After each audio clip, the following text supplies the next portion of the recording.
오늘 우리가 7월 첫 번째 주일, 후반기의 첫 주일입니다. 맥주 감사절로 우리가 해마다 이때를 지키고 있습니다. 오늘도 귀한 자리에 잘 오셨습니다. 주께서 여러분들에게 은혜와 평안으로 가득하게 해주시기를 축복합니다. 지난 반년 동안 하나님께서 베풀어 주신 은혜를 감사하면서 또 남은 반년 동안에도 언제나 함께 하시는 주님의 손길을 또 기대하는 귀한 시간이 되기를 바랍니다. 맥주 감사절을 보내면서 또 하나의 감사거리가 있는 것 같습니다. 여러분 뉴스를 통해서 들으셨을 텐데요.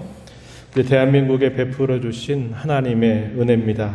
지난주 7월 2일 날 유엔 무역개발회의에서 반가운 소식이 있었습니다. 57년 만에 처음으로 우리 대한민국이 개발도상 국가에서 선진국으로 승격되었습니다. 참으로 자랑스러운 쾌거가 아닐 수 없습니다. 사실 지난 5천년 역사들을 돌아보면 우리나라는 전쟁을 좋아하는 나라가 아니었습니다. 외국에 있는 나라를 침략해서 약탈하는 그런 나라도 아닙니다. 오히려 수많은 외세 침략을 받아왔던 나라였습니다. 그런 수많은 침략을 받으면서도 여태까지 온 것을 살펴보게 되면 우리 민족의 저력도 있지만은 무엇보다도 하나님께서 이 나라를 붙들어 주시는 귀한 은혜였다고 믿습니다. 바라고 기도하기는 마지막 시대에 이 나라가 복음으로만이 아니라 정치와 경제와 사회와 문화로 온 세계를 섬기는 복된 나라가 되는 것입니다. 이런 일들을 위해서 끊임없이 나라와 민족을 위해서 기도해 주시기를 부탁을 드리겠습니다. 오늘 우리가 읽은 시편 126편으로 오늘 제목처럼 회복의 노래라는 제목으로 하나님의 말씀을 함께 나누겠습니다. 오늘도 성령께서 말씀 가운데 우리에게 함께 하셔서 말씀을 전하는 저 자신이나 말씀을 듣는 여러분 모두에게 말씀의 은혜로 풍성케 하시기를 바랍니다. 이스라엘 역사는 크게 두 가지 사건이 있었는데요. 하나는 출애굽 사건입니다. 또 하나는 바벨론에서 귀환한 사건입니다. 그래서 이 바벨론으로부터 돌아온 사건을 두고 제2의 출애굽 사건이다 이렇게 부르기도 합니다. 애굽의 종살이에서 하나님의 능력으로 구원을 받아서 가나안 땅에 들어간 사건, 이게 출애굽 사건이죠. 그리고 바벨론 70년 포로 생활을 마치고 그들이 극적으로 다시 예루살렘으로 귀환한 사건, 이게 바벨론 귀환 사건입니다. 저와 여러분이 읽은 126편 말씀은 바벨론 포로 생활로부터 귀환한 사건을 배경으로 해서 기록된 시편입니다. 이스라엘 나라는 3번에 걸쳐서 포로로 끌려가는 아픔이 있었습니다. 주전 605년, 그리고 597년, 그리고 586년, 이 마지막 세 번째를 통해서 결국 이스라엘 나라, 유다 나라가 다 패망하면서 포로로 끌려가게 되는 고통을 겪게 됩니다. 포로로 끌려갔던 이스라엘 백성들이 또다시 회복이 되는 계기가 있게 되는데 이것도 역시 3번에 걸쳐서 그들이 예루살렘으로 귀환하게 됩니다. 이 기간이 약 90년 정도의 시간이 흘러가는데요. 주전 538년, 그리고 458년, 그리고 마지막 귀환이 445년, 이렇게 해서 그 기간이 약 90년이라고 한 시간 동안 이스라엘 백성들이 다시 예루살렘으로 귀환하게 됩니다. 이스라엘 백성들은 예루살렘으로 귀환하고 난 다음에 무너졌던 성전을 재건하고 무너져 내렸던 예루살렘 성벽을 재건해야만 했습니다. 그것은 무너진 신앙과 하나님 백성으로서의 삶을 회복하는 아주 중요한 사명이었습니다. 오늘 우리가 읽은 이 시편의 내용이 기록된 시기가 언제일까? 학자들의 추정으로는 첫 번째 귀환 사건이 있고 난 다음에 성전을 짓기 전이었을 것이다, 이렇게 추정을 합니다. 오늘 우리가 읽은 내용을 살펴보게 되면은 그런 상황이겠다, 우리가 충분히 이해할 수 있게 될 거예요. 그런데 이 바벨론 포로 생활 관련한 또 다른 시편이 있는데요. 한 2편 정도를 여러분들에게 간단하게 소개를 해보려고 해요. 시편 137편 말씀은 바벨론 포로 생활의 시작, 그리고 그들이 처해져 있는 비참한 상황 속에서 기록된 시편입니다. 다시 말씀을 드리면 이 시편 137편은 나라를 잃은 고통, 나라를 잃은 서름을 표현해 주는 시편이라는 말입니다. 그 중에 여러분들에게 몇 절을 좀 소개해 보려고 합니다. 주보 옆에 제가 표기를 해놨는데요. 말씀을 좀 띄워주시면 좋겠어요. 앞에 좀 보셔도 되겠습니다. 시편 137편 1절로부터 3절 말씀에 보면은 이렇게 표현되어 있습니다. 우리가 바벨론의 여러 강변 거기에 앉아서 시온을 기억하며 울었도다. 그 중에 버드나무에 우리가 우리의 수금을 걸었나니 이는 우리를 사로잡은 자가 거기서 우리에게 노래를 청하며 우리를 황폐하게 한 자가 기쁨을 청하고 자기들을 위하여 시온의 노래 중 하나를 노래하라 함이로다. 137편, 이것은 그들이 바벨론 포로로 끌려가게 됐을 때 그들이 겪었던 큰 수모를 표현하고 있는 내용입니다. 시온을 기억하면서 바벨론가 그발강가에서 그들이 울었다고 말합니다. 이방 사람들은 성전에서 하나님께 올려졌던 노래 가운데, 시온의 노래 가운데 하나를 너희들이 악기를 연주하면서 한번 우리를 위해서 불러봐라 이렇게 요청을 하니까 그들이 갖는 그 서름, 그 아픔은 더욱더 컸다는 것을 잘 보여주고 있습니다. 그래서 그들이 거기서 울면서 하나님 앞에 간절하게 기도를 올렸던 내용이 이 시편 137편이 됩니다. 이스라엘의 패망은 다른 나라의 패망과는 여러 가지 면에서 좀 남다른 사건입니다. 그 중에 한 가지를 말씀을 드리면 패망이 갑자기 임한 것이 아니었다는 겁니다. 또 그런 일들이 있어질 것 같다라고 예견된 것이 아니라고 하는 거예요. 이스라엘의 패망은 참으로 많이 말로서 직접적으로 예고되었던 사건이라는 겁니다. 무슨 말이냐면 하나님께서 말씀의 종들, 선지자들을 보내셔가지고 너희가 앞으로 이런 일을 겪게 될 거다. 이런 일이 너희 앞에 닥칠 것이다. 라고 매우 구체적으로 그것에 대해서 한 번도 아니라 여러 번 그 백성들에게 말씀했다고 하는 겁니다. 반면에 이방 나라들이 패망하게 될 때는 이러다간 위험하다, 이러다간 안 되겠다라는 것들은 직감할 수 있어요. 그러나 그것이 실제로 온다라고 누가 말하지 않는 거예요. 그러나 이스라엘 백성들의 패망 사건은 이미도 아주 오래 전부터 하나님께서 예고하셨던 것이고 말씀해 주셨던 거예요. 그런 일이 닥치지 않도록 하나님께서 돌아와라, 돌아서라 하는 말씀을 끊임없이 들려주셨던 것입니다. 모르고 있다가 갑자기 당한 일이 아니라 예고가 되었다가 결국 당한 일이라고 하는 겁니다. 그뿐만이 아니에요. 이스라엘 백성들에게는 패망 이후에 때가 되면은 다시 회복될 것이다 라고 하는 말씀도 미리 알려졌습니다. 이것이 이방의 나라들과 매우 다른 부분이라는 거예요. 패망은 같아요. 그런데 그런 과정이 다르고 패망 이후의 결과마저 다르다는 것을 보여줘요. 이것은 마치 이렇게 비유할 수 있을 것 같습니다. 모든 사람은 다 죽을 운명에 처해져 있습니다. 이건 누구에게나 사실이에요. 그렇죠? 누구나 다 한 번은 죽게 된다고 하는 사실입니다. 그러나 죽음 이후의 결과가 전혀 다르다 하는 것이죠. 하나님을 믿는 신자들과 믿지 않는 사람들과 똑같은 죽음을 당하지만 죽음 이후에 결과가 어떻게 될 것인가에 대해서 전혀 다른 결과를 성경이 우리에게 가르쳐 주고 있다는 겁니다. 이스라엘 패망사, 또 이스라엘이 다시 회복되는 이 역사가 마치 이와 비슷하다는 거예요. 예고된 패망이 다가오자 다수는 진짜 그렇게 될 줄 몰랐다라고 반응을 하지만 소수에게는 결국 이렇게 예고되었다가 올 것이 오고 말았구나 하는 반응을 보였습니다.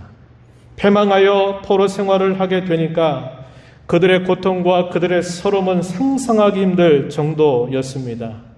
그들의 신앙의 자유를 다 빼앗겨 버리게 되었어요. 그들이 섬겼던 하나님이 이방인들에게 조롱거리가 된 사실을 그들이 몸소 경험하게 되는 것은 참으로 고통스러운 일이었을 것입니다. 그런데 기적 같은 일이 일어난 거예요. 그 기적을 한마디로 어떻게 표현하냐면 오늘 우리가 읽은 본문에 보니까 마치 꿈을 꾸는 것 같았다라고 표현하고 있습니다. 또한 뭐라고 표현하냐면 여호와께서 이스라엘을 위하여 행하신 큰 일이라고 말하기도 합니다. 오늘 우리가 읽은 본문 속에 두 번이나 이 표현이 반복이 되고 있어요. 그것은 자신들에게만이 아니라 주변에 있는 나라들에게 있어서도 굉장히 놀라운 일이었습니다. 그 사건은 그들에게 말할 수 없는 기쁨의 사건이었습니다. 오늘 우리가 읽은 본문 1절로부터 3절 말씀 한번 가서 보시면 이렇게 표현합니다. 여호와께서 시온의 포로를 돌려보내실 때에 우리는 꿈꾸는 것 같도다. 이렇게 표현했습니다. 그때에 우리 입에는 웃음이 가득하고 우리 혀에는 찬양이 찼었도다. 그때에 문나라 가운데에서 말하기를 여호와께서 그들을 위하여 큰 일을 행하셨다 하였도다. 여호와께서 우리를 위하여 큰 일을 행하셨으니 우리는 기쁘도다. 이렇게 표현을 했습니다. 바벨론에서 귀환한 사건은 그야말로 아주 드라마틱한 사건, 극적인 사건이었습니다. 그것은 오직 하나님만이 하실 수 있는 일이었습니다. 그래서 그 일을 경험한 백성들이 이렇게 반응한 거죠. 우리가 읽었던 3절, 2절, 3절에 보니까 그때 우리 입에는 웃음이 가득했다. 우리 혀에는 찬양이 차 있었다. 이렇게 말합니다. 3절에서 읽은 것처럼 우리는 기쁘다라고 이렇게 반응을 나타내고 있어요. 이와 관련해서 이와 비슷한 내용을 우리에게 전달해준 또 하나의 시편이 있어요. 시편 85편 말씀은 오늘 우리가 읽은 이 시편 126편과 함께 볼 수 있는 시편입니다. 이 동일한 사건에 대해서 시편 85편 1절로부터 3절은 이렇게 우리에게 말해주고 있습니다. 앞에 스크린을 보셔도 되겠어요. 여호와여 주께서 우리 주의 땅에 은혜를 베푸사 야곱의 포로된 자들이 돌아오게 하셨으며 주의 백성의 죄악을 사하시고 그들의 모든 죄를 덮으셨나이다. 주의 모든 분노를 거두시며 진노를 돌이키셨나이다. 이렇게 표현을 하고 있습니다. 이 말씀을 보면 이스라엘 백성들이 포로 생활에서 벗어나서 다시 귀환한 사건은 단순히 그들의 상황이 회복된 것만을 의미하지 않는다는 것을 알려줍니다. 그들이 다시 예루살렘으로 귀환한 사건은 그 백성들의 죄악을 하나님께서 용서하셨다는 것을 말해주는 것입니다. 그래서 그들이 예루살렘에 돌아온 사건은 나라를 잃어버린 서름과 고통에서 벗어나서 다시 나라를 회복해가는 과정뿐만 아니라 그들이 그 오랜 세월 동안 범했던 죄를 하나님께서 용서하셨다고 하는 것을 보여준다라고 말하고 있는 것입니다. 그런데 이렇게 포로 생활로부터 귀환한 사건은 선지자 예레미야를 통해서 이미 예언했던 사실이었습니다. 예레미야는 유다의 패망에 대해서 또 포로 생활이 시작이 될 때에도 그는 활동을 했던 선지자였습니다. 하나님은 예레미야를 통해서 포로 생활의 끝 그리고 그 포로 생활 이후의 회복에 대해서 예언을 하도록 하셨습니다. 이 말씀이 예레미야서 29장 10절에 표현되어 있습니다. 앞에 보시면 이렇게 말합니다. 여호와께서 이와 같이 말씀하십니다. 바벨론에서 70년이 차면 내가 너희를 돌보고 나의 선한 말을 너희에게 성취하여 너희를 이곳으로 돌아오게 하리라. 이렇게 예언을 하셨어요. 예레미야 예언이 포로된 백성들에게 전해졌을 때 과연 얼마나 많은 사람들이 그 말씀을 듣고서 그 말씀을 마음에 새기고 기다렸을런지 우리는 알 수 없어요. 분명한 사실은 그 사람들의 반응이 어떠했든지 간에 하나님께서 약속하셨던 그 말씀이 그분의 시간표가 되었을 때 그 일이 단번에 일어났다고 하는 사실입니다. 이 사건은 우연히 예고 없이 일어난 기적 같은 일이 아니라 하나님께서 약속하셨던 그 말씀이 이루어진 사실이라는 것을 분명하게 보여준다고 하는 것입니다. 저 여러분이 살아가면서 어떤 일들이 일어나게 될 때 어떤 일들은 반드시 시간이 조금씩 지나가면서 조금씩 이루어지는 일들이 있어요. 그런데 또 어떤 일들은 마음을 먹고 이건 해야 되겠다, 이건 오늘 해야 되겠다 라고 하는 결심을 가지고 그 일을 이루어갈 때가 있어요. 조금씩 시간이 지나면서 차곡차곡 어떤 일들이 진행되어 갈 때는 우리 눈에 잘 보이질 않아요. 그래서 그것이 되는지를 잘 몰라요. 그런데 시간이 되면 그것이 이렇게 되었구나 하는 것을 알게 될 때가 있어요. 그러다 반면에 내가 오늘은 아니면 내가 이번 주간에는 어떤 일을 꼭 해야 되겠다라고 결심을 하고 그 일을 할 때는 그 일에 진행되는 과정들이 눈에 속속히 들어오게 되는 겁니다. 우리가 살아가면서 어떤 일들을 만날 때 이 두 가지 면이 있어요.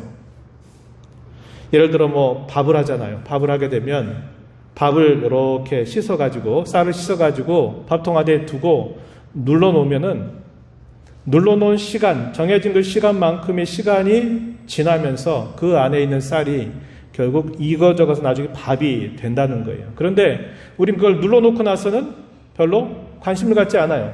그리고 다 됐다라고 하는 신호음을 듣고서 이제 밥이 다 됐구나 이렇게 아는 겁니다.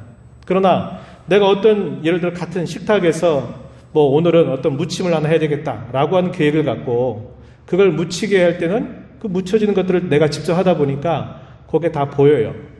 10분, 15분, 20분 정도가 되면 맛있는 무침이 만들어지는 겁니다. 이와 비슷해요. 하나님께서 우리들 가운데 행하시는 일들도 매우 비슷하다고 하는 것입니다.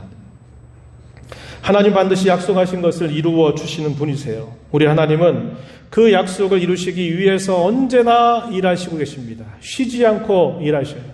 시편의 말씀처럼 우리는 잠을 자야 되지만 그래야 회복되고 또 새로운 일을 시작하지만 하나님은 주무시지도 않으실 만큼 하나님은 언제나 일하시는 분이십니다.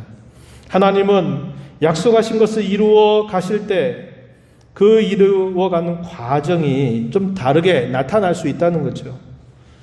하나님 대부분 보이지 않게 늘 일하시고 계십니다.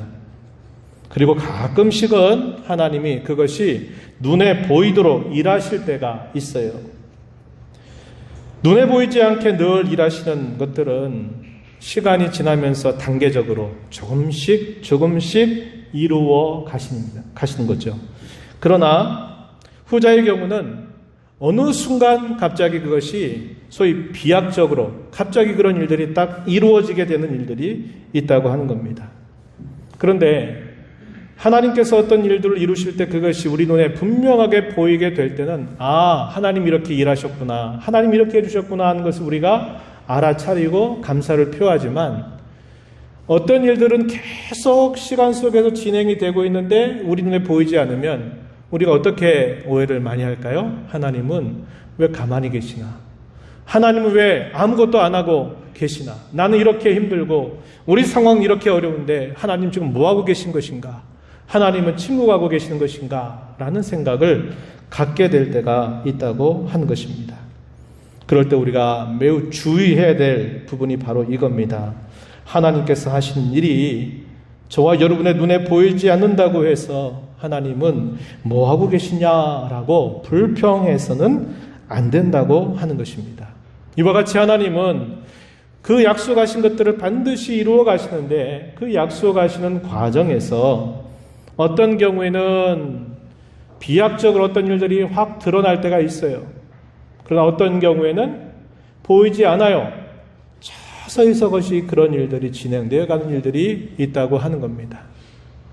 이런 것들을 우리가 잘 구별해서 잘 생각하지 않으면 우리가 괜히 시험과 울매에 빠지고 시험 들어가지고 우리의 신앙이 어려운 일에 처하게 될 때가 생겨난 것이죠. 이스라엘 백성들은 하나님께 약속을 받은 사람들입니다. 그리고 그들은 그 약속이 이루어지기를 기다렸던 사람들이었어요. 하나님의 약속이 이루어지기까지에는 반드시 시간이라고 하는 게 필요하고 인내라고 하는 것이 필요합니다. 그 시간이 길면 길수록 인내는 사라지게 되죠.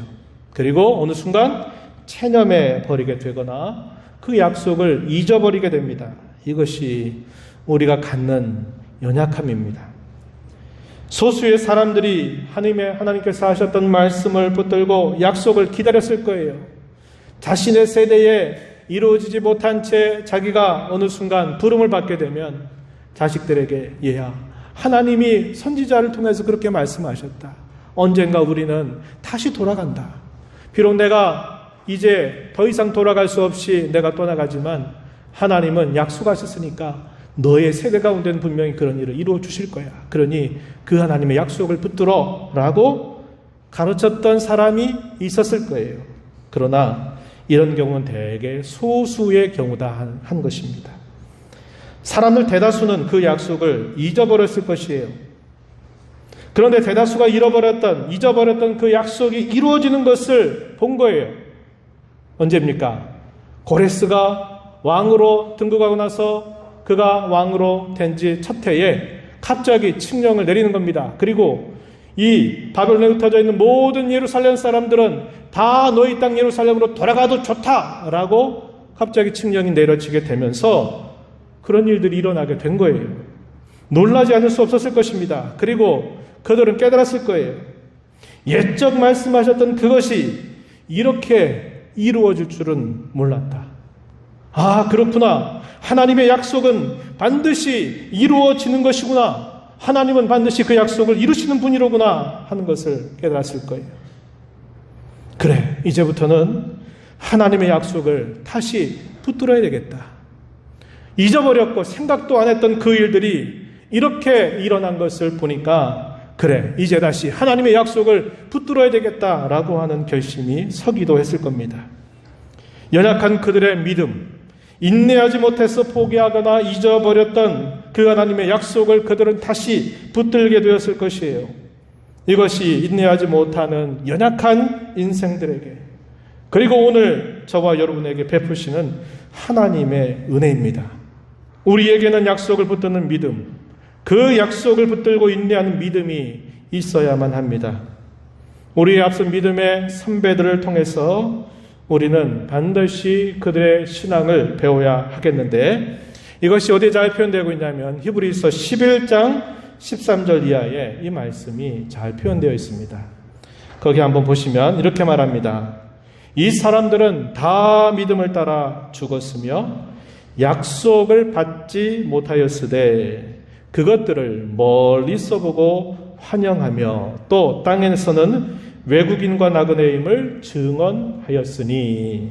14절에서 이렇게 말합니다. 그들이 이같이 말하는 것은 자기들이 본향 찾는 자임을 나타내미라. 이렇게 말씀합니다. 13절 말씀에서 믿음을 따라 죽었다, 약속을 받지 못했다, 이 말은 번역이 잘못됐어요. 어떤 말이냐? 약속은 받았어요. 그죠? 하나님의 약속을 받았어요. 그런데 뭘 받지 못한 겁니까? 약속하신 것이 이루어지는 것은 아직 받지 못했다, 이 말이에요. 자기의 세대 가운데 그 하나님의 약속이 이루어지지 못하고 그는 하나님께로 부름을 받았다는 거예요. 그러나 그들은 어떤 자세로 살았다고 말합니까? 멀리서 보면서 그것을 환영했다, 기뻐했다. 그리고 그 약속을 바라보면서 자신들이 외국인과 나그네와 같은 인생이다라는 것을 증언했다, 증명했다라고 이렇게 말해주고 있는 겁니다. 바로 우리의 믿음에 앞선 신앙의 선배들이 그와 같이 살았다는 것을 우리에게 잘 보여주면서 그 신앙의 뒤를 이어가는 저와 여러분을 향해서도 이러한 약속을 굳게 붙드는 믿음을 가지고 살 것을 가르치고 있는 것입니다. 이제 이런 말씀들을 한번 생각을 해보도록 하겠습니다. 어떤 시대, 어떤 상황 속에서도 하나님은 여전히 약속을 이루어 가십니다. 오늘 저와 여러분이 살고 있는 이 마지막 시대에 특히 이 코로나의 상황 속에서도 마찬가지입니다. 하나님은 지금도 약속을 이루어 가시는 것을 확신하십시다. 우리가 살핀 것처럼 하나님이 그 약속을 이루시는 과정이 가끔은 우리 눈에 선명하게 나타날 때도 있지만은 거의 대부분은 저와 여러분의 눈에 선명하게 나타나지 않아요. 그럴 때라도 우리는 어떻게 해야 될까요? 하나님의 약속을 의심해서는 안 된다는 겁니다. 하나님이 약속하신 것을 계속적으로 이루고 계시다는 것을 우리는 신뢰해야 한다고 하는 것입니다. 성도를 두고 여러 가지 많은 표현들을 하지만 저는 여러분들에게 이 말을 나누고 싶어요. 성도는 약속을 기다리는 사람들이라고 이렇게 나누고 싶습니다. 성도는 믿음으로 약속이 이루어지기를 기다리는 사람들입니다. 이것을 두고 우리는 약속신앙이다라고 이렇게 부릅니다. 우리가 살아가는 삶 속에서 하나님의 약속이 빨리 이루어지지 않는다고 해서 쉽게 낙심을 하거나 체념을 하거나 불평하지 않도록 우리는 조심해야 하겠습니다. 저와 여러분이 믿는 대로 약속을 이루시는 분이 하나님이시라면 그 약속을 이루어 가시는 과정도 저와 여러분의 소관이 아니라는 것을 꼭 기억해야 합니다. 그것은 하나님의 소관이에요. 하나님이 해주실 일이고 하나님께서 하실 일이다 하는 것입니다. 그것은 하나님께서 감추어 주신 그 뜻 안에 있는 일이라는 거예요. 하나님은 어떻게 그것을 언제 이루실까? 어떤 방법을 통해서 이루실까? 그것을 우리가 알 수 없는 일이다 하는 겁니다. 그것을 마치 내가 원하는 대로, 내가 바라는 대로 해줘야만 된다고 생각하는 것은 잘못된 생각이죠. 그렇기 때문에 저와 여러분은 하나님의 약속이 먼저는 무엇인가를 잘 분별하는 지혜가 필요해요. 하나님의 확고한 약속이 무엇입니까? 바울 사도는 그 부분에 대해서 우리에게 선명하게 이렇게 가르쳐줘요. 이 부분은 제가 여러분들에게 읽어드리도록 하겠습니다. 늘 자주 소개하는 말씀이죠. 로마서 8장 28절 이하에 주어지는 말씀이에요. 이렇게 말합니다. 우리가 알거니와 하나님을 사랑하는 자, 곧 그의 뜻대로 부르심을 입은 자들에게는 모든 것이 합력하여 선을 이루느니라. 하나님이 미리 하신 자들을 또한 그 아들의 형상을 본받게 하기 위하여 미리 정하셨으니 이는 그로 많은 형제 중에서 맏아들이 되게 하려 하심이니라. 또 미리 정하신 그들을 또한 부르시고 부르신 그들을 또한 의롭다고 하시고 의롭다 하신 그들을 또한 영화롭게 하셨느니라. 하나님이 모든 신자들을 향해서 저와 여러분에게 하나님께서 약속하신 아주 확고한 약속은 이 약속 속에 포함이 되어 있어요. 모든 것이 합력하여 선을 이루도록 하신다. 그 이루시는 선의 내용에 대해서는 우리가 생각하는 것처럼 그저 잘 먹고 잘 살고 잘 입고 하는 것, 그걸 말하는 게 아니라 우리같이 부패하고 더러운 인생이 우리가 하나님의 형상으로 변화돼서 마침내 하나님의 성품과 같이 거룩한 사람, 영화롭게 변모되는 것을 선이라고 이야기하면서 하나님의 이 약속을 반드시 이루신다라고 우리에게 약속하고 계십니다. 그리고 그 약속에 따라서 분명히 가져야 할 확신에 대하여 바울 사도는 이 로마서 8장 마지막 부분에서 이렇게 말합니다. 로마서 8장 38절 39절에서 이렇게 말해요. 내가 확신하노니 사망이나 생명이나 전사들이나 권세자들이나 현재일이나 장래일이나 능력이나 높음이나 깊음이나 다른 어떤 피조물이라도 우리를 우리 주 그리스도 예수 안에 있는 하나님의 사랑에서 끊을 수 없으리라. 이렇게 가르쳐 주고 있습니다. 이게 성도가 이 땅에 살면서 반드시 갖고 살아야 할 확신이라는 거예요. 이 하나님의 약속은 확고부동하다는 것입니다. 이 약속을 하나님 반드시 저와 여러분에게 이루어 주신다고 약속하고 있는 것입니다. 내 바람과 나의 기대가 곧 하나님의 약속이라고 착각해서는 안 돼요. 내가 이런 일들이 필요한데 이렇게 되는 것, 이게 하나님의 약속이다. 그 약속은 이루어질 것이다 라고 붙들고 가면 거기에 시험과 올무에 빠지게 될 수 있다는 거예요. 내 기대, 내 바람이 곧 하나님의 약속이라고 생각하지 마세요. 하나님의 약속은 구체적으로 뭘 어떻게 해주겠다, 무슨 일이 내게 있겠다, 이렇게 약속하시는 게 아니라 하나님 우리에게 더 확고하고 분명한 것을 약속을 하시고서는 그 약속을 이루어가는 과정에서 그 모든 것들은 그분의 손에 맡겨진 일이라는 것을 우리가 꼭 기억할 수 있어야 한다는 겁니다.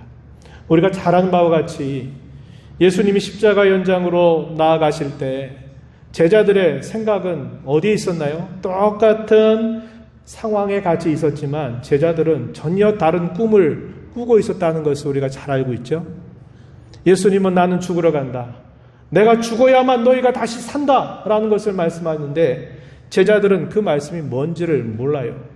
그리고 예수님이 예루살렘에 올라가시면 거기에 내가 오른쪽 자리 왼쪽 자리 차지해야 되겠다라는 생각을 가지고 헛된 꿈을 꾸고 있는 거예요. 그 꿈이 쉽게 사라져버리질 않아요. 이걸 두고 뭐라고 말합니까? 동상이몽이다. 이렇게 우리는 부르는 거죠. 같은 침상에서, 같은 산에서 전혀 다른 꿈을 꾸고 있는 것처럼 똑같은 그런 상황이 저와 여러분의 삶 속에 반복되어서는 안 된다고 하는 것입니다. 우리가 지금까지 살폈던 내용들은 본문 시편 126편 1절로부터 3절을 중심으로 살펴봤습니다. 이제 나머지 본문 시편 126편 4절로부터 6절 말씀을 한번 잠시 생각해 보겠습니다. 이 말씀은 한편으로는 이미 회복이 되었지만 또 한편으로는 아직 회복되지 않은 일에 대해서 하나님의 약속을 붙든 자로서 무엇을 해야 할지를 잘 가르쳐 주고 있습니다. 두 가지를 이야기하는데 하나는 소망을 가지고 적극적으로 기도하는 것을 가르쳐주고 또 하나는 오늘을 눈물의 수고로 채워가야 한다는 것을 가르쳐주고 있습니다. 첫 번째, 시편 기자는 약속을 붙들고 하나님께 기도를 올리고 있습니다. 우리의 보면 4절 말씀에 보면은 이렇게 말하죠. 여호와여 우리의 포로를 남방 시대들같이 돌려보내소서. 포로가 이미 돌아왔어요. 그런데 여전히 포로가 남아있는 거예요.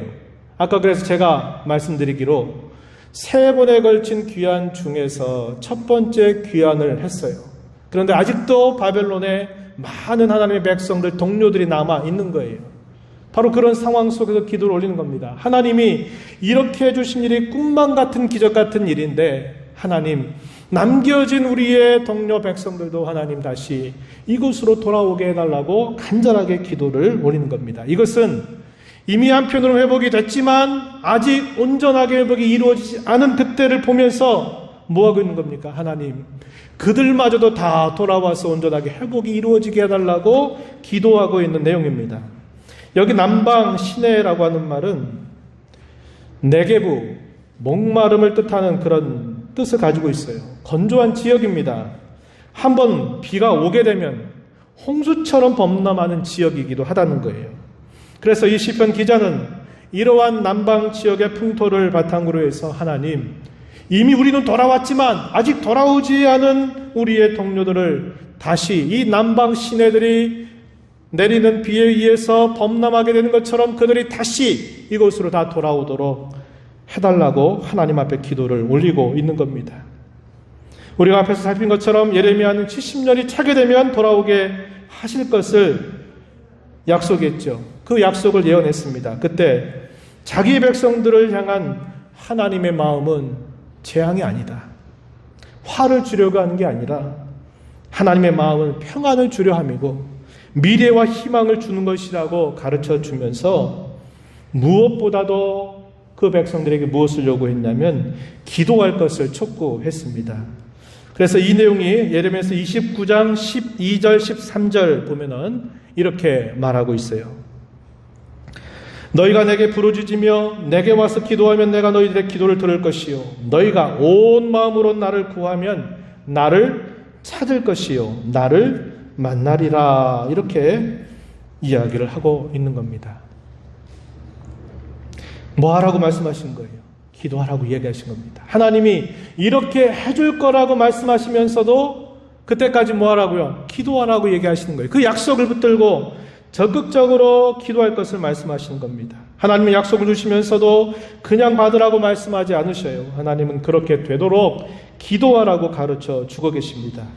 이와 비슷한 말씀이 에스겔서 36장 37절에 보면은 비슷한 말씀이 나타나요. 뭐냐면 하나님이 그 백성들을 회복시킬 것을 약속을 해주세요. 그러면서도 뭐라고 그들에게 말씀하시냐면 그래도 너희가 기도하라고 말씀을 하셔요. 36장 37절에 이렇게 말씀합니다. 주 여호와께서 이같이 말씀하셨느니라. 그래도 이스라엘 족속이 이같이 자기들에게 이루어 주시기를 내게 구하여야 할지라. 이렇게 말씀을 하고 계십니다. 지금은 더욱 기도할 때입니다. 나 자신만 위해서 기도할 때가 아니라 우리의 가족과 우리의 교회를 위해서 기도해야 할 때입니다. 각자가 기도하는 것도 중요하지만은 시간을 정해서 함께 모여 기도해야만 된다는 거예요. 지금 코로나 상황 속에 우리가 기도하기 위해서 모일 수 있는 시간이 언제일까요? 예배 때는 순서 때라 잠깐 할 수 있어요. 그나마 새벽 기도일 것입니다. 새벽 기도에. 기도하는 일에 집중할 수 있는 시간. 이러한 시간들은 나 혼자서 나 자신만을 위해서 기도하는 것이 아니라 모여서 함께 같은 제목을 두고 하나님께 회복을 기대하면서 기도할 수 있는 공동의 시간입니다. 함께 동참하시기를 당부드립니다. 두 번째, 진정한 회복이 이루어질 때까지 그들이 준비하고 힘써야 할 일이 있었어요. 아직 귀환하지 못한 백성들은 여전히 많이 남아 있었습니다. 이미 귀환한 사람들 또한 그들에게 할 일이 있었어요. 그들이 돌아온 예루살렘은 결코 녹록하지 못한 상황이었습니다. 이미 그 땅에 다른 토착민들이 거주하고 있었고 상황은 옛날에 그 멋진 성전이 있었던 그런 상황, 예루살렘성이 든든하게 잘 쌓여져 있던 상황이 아니라 황폐해진 그 자체의 상황이었습니다. 그것은 무너진 성전을 재건하고 예루살렘을 쌓는 일이 그들에게 요구되었던 것이었어요. 시편 기자는 이미 주어진 은혜에 감사하고 장차 이루어 주실 미래를 소망하고 있습니다. 그러나 지금은 어느 때라고 말합니까? 눈물의 수고를 쏟아 부어야 할 때라고 그는 말해주고 있습니다. 우리의 본 마지막 부분 한번 보세요. 5절 6절 말씀해 보면 이렇게 말하죠. 눈물을 흘리며 씨를 뿌리는 자는 기쁨으로 거두리로다. 울며 씨를 뿌리러 나가는 자는 반드시 기쁨으로 그 곡식단을 가지고 돌아오리라. 이렇게 말씀을 하고 있습니다. 코로나 바이러스를 우리가 함께 겪으면서 우리의 신앙적인 토양은 더 많이 얇아져 버렸어요. 잘 아시는 것처럼 1990년대 우리 한국교회는 마이너스 성장을 해왔습니다. 그리고 교회 수는 줄어들고 신자들의 수는 줄어들었어요. 그런 가운데 교회는 대형화되고 소위 교회 가운데서도 빈익빈 부익부 현상들이 더욱더 짙어집니다. 교인들은 큰 교회당을 중심으로 수평을 하고 있는 실정이었습니다. 그뿐만 아니라 경제 발전이 이루어지고 과학기술이 발전이 되면서 세속화가 이루어지고 그 일로 인해 우리의 신앙의 다음 세대들은 현저하게 줄고 있었던 상황이었습니다. 바로 그런 상황 속에서 또다시 코로나 바이러스가 발생하고 1년 6개월을 보내고 있습니다. 우리는 분명히 포스트 코로나를 향하여서 한 걸음 한 걸음 나아가고 있어요. 우리가 정말 회복의 노래를 부르기를 원한다면 지금 눈물의 수고를 결단해야만 합니다. 우리는 어쩌면 이제까지 과거 우리의 신앙의 선배들이 열심히 눈물로 씨를 뿌린 열매를 따먹어 왔는지 몰라요. 지금 저와 여러분은 다시 눈물로 씨를 뿌려야 할 때입니다. 그런데 무엇을 어떻게 해야 될지 난감하기 그지없어요. 뭘 어떻게 해야 될까? 여러분들은 뭘 어떻게 해야 되겠다고 하는 것들이 분명하게 이렇게 손으로 잘 잡히시나요? 우리 각자도 참 어렵습니다. 뭘 어떻게 해야 될까? 그건 각자만이 아니라 우리의 교회도 마찬가지고 이 땅에 있는 모든 교회들도 어떻게 해야 될까? 뭘 해야 될까? 뭘 준비해야 될까? 참 난감하다는 겁니다. 그러나 한 가지 하나씩 중요한 것부터 힘써 나가게 되기를 바랍니다. 예배의 회복은 무엇보다도 중요해요. 예배에는 우리 신앙의 중요한 모든 요소들이 다 들어 있습니다.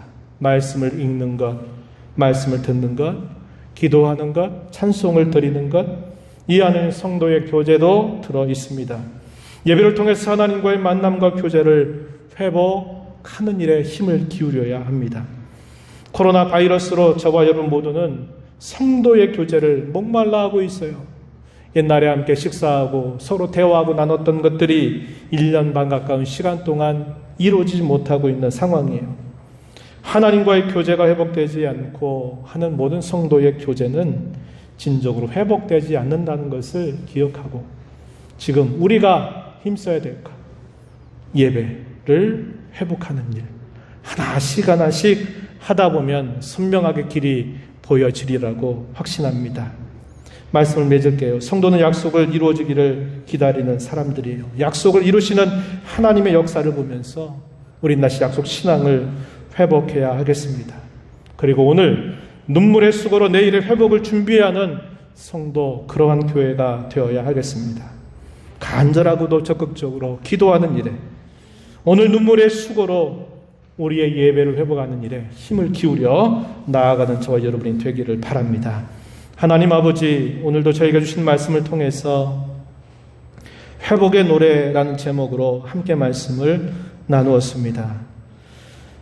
잃어버렸던 약속의 신앙을 잘 회복해서 저희들이 지금 눈물의 수고를 다시 결단해야 될 때임을 말씀해 주셨사오니 이 말씀을 저희 마음에 잘 새겨서 우리가 할 수 있는 가장 중요한 것 한 가지부터 준비하고 회복해 나가는 저희 모두가 되게 주옵소서. 예수님 이름으로 기도하옵나이다. 아멘.